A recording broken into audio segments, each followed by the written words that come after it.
Assalamualaikum warahmatullahi wabarakatuh. Salam sejahtera bagi kita semuanya. Baik kawan-kawan virtual, bersama dunia akademik, kita belajar 5 menit saja mengenai apa sih yang disebut dengan retorika. Kita akan belajar bersama bagaimana sejarah retorika, perkembangannya, tokoh-tokohnya, hingga apakah retorika disebut dengan ilmu atau tidak, dan bagaimana penggunaan retorika terhadap kehidupan sehari-hari kita. Namun jauh terhadap sesi pembahasan yang secara sistematis dan komprehensif, alangkah baiknya kita harus mengetahui dulu apa yang disebut dengan retorika. Jadi, retorika itu berasal dari bahasa Inggris retorik yang berasal dari bahasa Latin. Retorika memiliki arti ilmu bicara.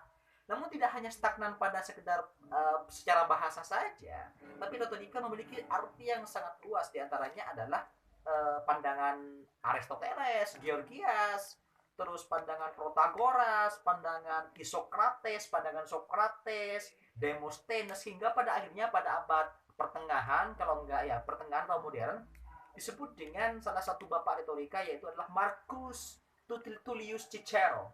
Beliau sudah merupakan sebagai salah satu orator ulung pada kala itu. Oleh sebab itu, retorika itu memiliki tujuan yang sangat mulia, yaitu untuk mempersuasi. Di mana untuk mempersuasi adalah ada value yang terkandung di dalamnya untuk mengungkap bagaimana manusia itu sebenarnya dalam hal berretorika. Itu salah satu tujuannya. Sehingga pada abad pertengahan hingga pada zaman modern, retorika itu sedikit bergeser dan berkembang menjadi public speaking, space communication, dan segala macamnya. Itu merupakan salah satu yang disebut dengan retorika.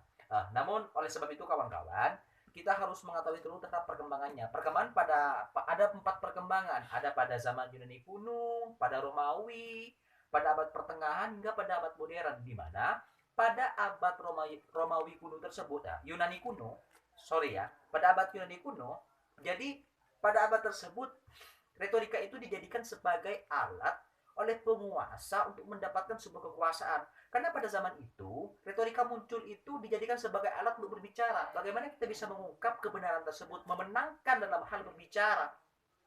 Makanya dibantah besar-besaran oleh penganut Aristoteles bahwa retorika itu dijadikan sebagai bagaimana pengayaan bahasa kita, bagaimana penggunaan gerak tubuh kita dan segala macamnya, itu merupakan salah satu terbesar di dalam retorika itu sendiri. Oleh sebab itu kita akan masuk terhadap kita akan masuk terhadap perkembangan hingga pada akhirnya retorika dijadikan sebagai ilmu. Oleh sebab itu kawan-kawan sekalian, jadi kita harus menelitik secara mendalam kepada zaman-zaman, kepada buku-buku modern dan buku-buku non modern tentunya, yang berbicara terkait masalah retorika itu sendiri. Yang pertama adalah retorika itu jelas dijadikan sebagai ilmu. Mengapa sebab itu? Karena di dalamnya ada kerangka yang sistematis dan komprehensif. Pertama, ada aliran ontologis, ada epistemologis, ada aksiologisnya. Jadi tidak semerta-merta dijadikan sebagai bicara doang, bergesit lidah. Namun di dalamnya ada beberapa kerangka-kerangka konseptual dan sistematis komprehensif untuk dijadikan sebagai alat mempersuasi seseorang. Baik kawan-kawan sekalian, mungkin hanya sekedar itu, kurang lebihnya mohon maaf. Wassalamualaikum warahmatullahi wabarakatuh.